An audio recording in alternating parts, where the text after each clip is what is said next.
नमस्कार दोस्तों, स्वागत है आप सभी का।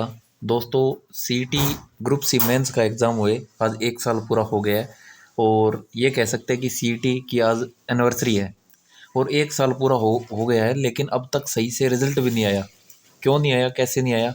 और इसके अलावा मैं आपको एक चीज़ और बताने वाला हूँ कि ये काम ज़रूर करो अगर भर्ती को पूरा करवाना है तो वो भी आपको ध्यान से देखना है, तो वीडियो को लास्ट तक ज़रूर देखें।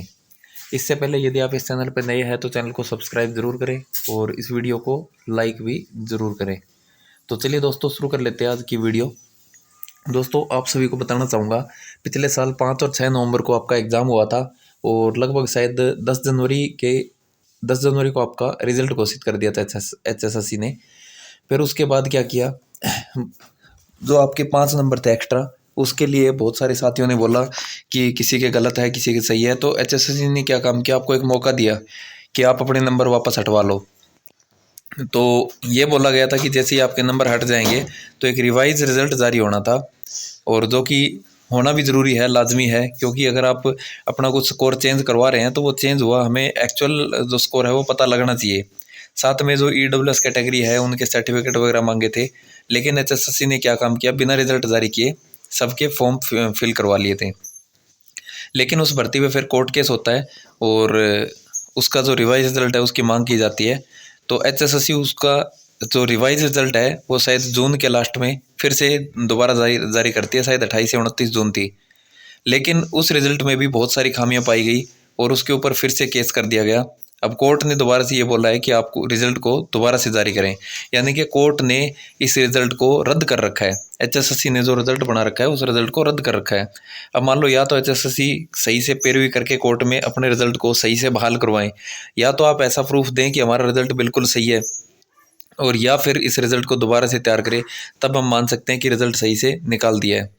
लेकिन ना तो HSSC सही से पैरवी कर रही है और ना कुछ अपनी तरफ से एक्शन ले रही है, यानी कि जो रिजल्ट है उसका कोई पता ही नहीं है कि ये सही है या गलत है। तो एक तरह से हम यही सोच सकते हैं कि अभी तक पिछले सीईटी का रिजल्ट है वो डिक्लेयर ही नहीं हुआ है, क्योंकि जब तक एक्चुअल रिजल्ट है कोर्ट या सब जगह से अप्रूव माना जाएगा। अब जैसे केस हो गया, कोर्ट में जज साहब ने रद्द कर दिया, तो जब तक वो अप्रूव नहीं करेंगे तो वो रिजल्ट नहीं माना जाएगा। अब बात कर लेते हैं कि वो कौन सा काम है जो ज़रूरी करना है। तो आपको बताना चाहूँगा, अभी 7 नवंबर को बहुत सारे साथी मिलकर शांतिपूर्ण ढंग से एक धरना प्रदर्शन करने वाले हैं सेक्टर 7 पंचकुला में। और ये मैं आपके टेलीग्राम में डाल दूंगा उसका पोस्टर भी, जिसमें आपको सारी जानकारी मिल जाएगी। तो उसमें कुछ पॉइंट है जो कि एक तो TGT भर्ती को लेकर है, दूसरा ग्रुप C भर्ती को लेकर है, तीसरा ग्रुप D भर्ती को लेकर है। ग्रुप D भर्ती का मतलब ये है कि पहले ग्रुप C भर्ती, टीचर भर्ती, ये सारी पूरी की जाए, उसके बाद ग्रुप D भर्ती पूरी की जाए। और 65,000 जो टोटल भर्तियाँ हैं जिनका आपने 31 दिसंबर तक का वादा किया है, तो वो 31 दिसंबर तक ही पूरी की जाए। तो इस टाइप के बहुत सारे मुद्दे हैं जिनके ऊपर उस दिन मांग रखी जाएगी, और वो धरना रहेगा अनिश्चित काल का। और दोस्तों, एक चीज़ और बताना चाहूँगा, एक दो यूट्यूबर है बड़े बड़े जिनको मैंने देखा है, और एक तो ऐसा है जिसने इस चीज़ पे मजाक उड़ाया है। ये बोल रहा है कि ये जो धरना कर रहे हैं इनके बस का नहीं है, ये तो ऐसे ही आ जाएंगे बेइज्जती करवा के, इनकी कोई नहीं सुनने वाला है, सरकार ईमानदारी से भर्ती कर रही है, कोई गलती नहीं है गवर्नमेंट की। तो इसके बारे में तो आप अपने हिसाब से काम ले सकते हैं, और उसके बारे में आप अपने दो दो शब्द मन में आ रहे हैं तो वो भी आप बता सकते हैं, कह सकते हैं। लेकिन मेरे हिसाब से ऐसे मजाक बनाना गलत है, क्योंकि वो ऐसे मजाक बना रहे हैं कि TGT वाले गए थे, वो भी बेइज्जती करवा के आ गए, ये भी बेइज्जती करवा के आएंगे। एक शांतिपूर्ण ढंग से कोई अपनी मांग रख रहा है, सरकार के सामने मांग रख रहा है, एक बेरोजगार युवा जिसको पल पल के लाले पड़े हुए हैं, तो वो अपनी मांग रख रहा है कि हमें नौकरी दे दो, हमारा घर सही से चल जाए। तो क्या वो गलत कर रहा है? एक सोचने की बात है। लेकिन जिस बंदे का सब कुछ सही चल रहा है उसको ये मजाक ही लगेगा, उसको क्या पता कि असलियत में उनके साथ क्या हो रहा है।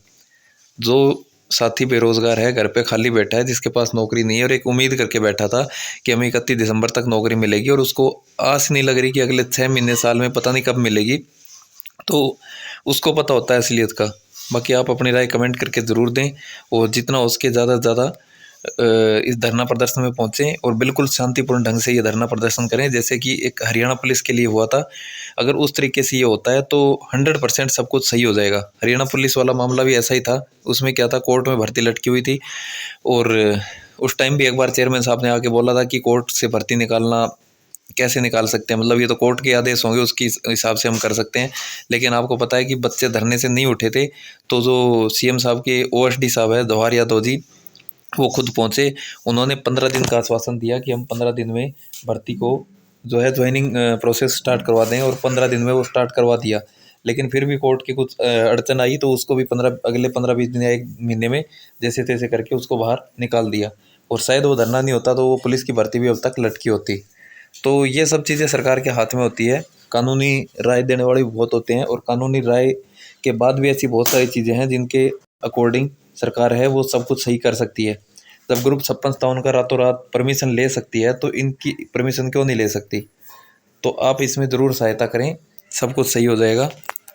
वीडियो को लाइक और चैनल को सब्सक्राइब ज़रूर करें।